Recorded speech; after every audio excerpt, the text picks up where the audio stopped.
இங்கே ஒரு நல்ல நோக்கத்தோடு பெண்ணுரிமை, பெண் கல்வி, பெண்களுக்கு பாதுகாப்பு எல்லா வகையிலும் சரிபாதியாக இருக்கின்ற, என்ன சொல்லப்போனால் படிப்பிலே அவர்கள்தான் முதன்மையாக இருக்கிறார்கள், ஆண்கள் பின்னாலே இருக்கிறார்கள். அதே மாதிரி தொழில் செய்வதிலே கூட அவர்கள் இன்னும் முன்னுக்கு வந்து கொண்டிருக்கிறார்கள். அதனாலே படிப்பிலே அவர்கள் முதன்மையாக வருகிறார்கள். இந்த 10.5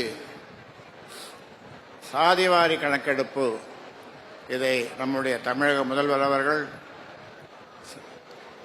செய்ய வேண்டும், உடனடியாக செய்ய வேண்டும் என்று இந்த நேரத்தில் அவருக்கு கோரிக்கை விடுக்கிறேன்.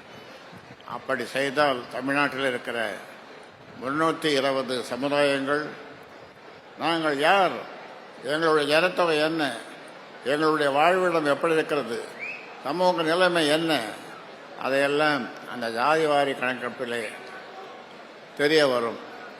அதை செய்ய தமிழக முதல்வர் ஏன் தயங்க வேண்டும்? அவருக்கு ஆலோசகர்களாக இருக்கிறவர்கள் இதை அவருக்கு சொல்ல வேண்டும் என்று இந்த நேரத்தில் கேட்டுக்கொள்ளுகின்றேன்.